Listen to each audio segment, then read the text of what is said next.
Hello everyone, তোমাদের সবাইকে good morning.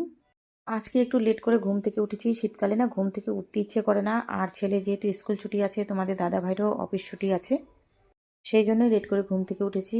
ঘুম থেকে উঠিয়ে টুকিটাকি বাসি কাজকর্ম হয়েছে, বেশি কাজকর্ম হয়নি। ফ্রেশ হয়ে নিয়ে চলে এসেছি রান্নাঘরে। রান্নাঘরে এসেই দেখো রান্নাবাড়ি শুরু করে দিয়েছি। চা কিন্তু আমি খেয়ে নিয়েছি, সেটা আর তোমাদের সাথে শেয়ার করিনি। ফটাফট করে রান্নাটা বসিয়ে দিয়েছি। ওইদিকে ভাত হয়ে গিয়েছে, ভাতের মার গালিয়ে নিয়েছি, মুসুর ডাল করেছি।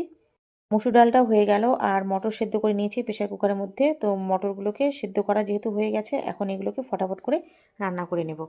তো একটা মশলা করে নিলাম, আর পেঁয়াজ রসুন ভেজে নিয়েছি। মটরগুলোকে কিন্তু একদম মাংসের মতো করেই রান্না করব। আর মটর খুব খেতে ভালো লাগে, বিশেষ করে মুড়ি দিয়ে, লুচি দিয়ে, পরোটা দিয়ে, যেটা দিয়েই খাই না কেন মটর খেতে কিন্তু আমার খুবই ভালো লাগে। তো এদিকে দেখো ফটাফট করে কষে নিয়ে ঘুগনিটা হয়ে গেছে। আর এদিকে আলু ভাজা কেটে নিচ্ছি। আর এই যে নামানোর আগেই ঘুগনির মধ্যে দিয়ে দিলাম মিট মশলা আর গরম মশলা, কিন্তু আগে দিয়ে দিয়েছি, সেটা তোমাদেরকে আর শেয়ার করা হয়নি।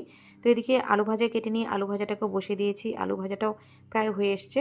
এদিকে ফটাফট করে ঘরগুলোকে মুছে নিচ্ছি। ছেলে আবার বললো যে মা ঘুগনি, মুড়ি আর নাকি ডিম সেদ্ধ খাবে। তো এই যে ঘরগুলোকে ফটাফট করে মুছে নিলাম। সব ঘর আর মোছা শেয়ার করলাম না। এদিকে দুটো হাঁসের ডিম আর একটা পোলট্রির ডিম সেদ্ধ করতে দিলাম। ছেলে আবার হাঁসের ডিম খায় না, ছেলে খায় পোলট্রির ডিম। তো এখানে দেখো ডিমগুলো সেদ্ধ করা হয়ে গেছে। ছেলে এই যে খাচ্ছে মুড়ি দিয়ে, আর আমাকে বলে যে ভিডিও করবা না, আর ও গেম খেলছে, আর এই যে এদিকে খাচ্ছে।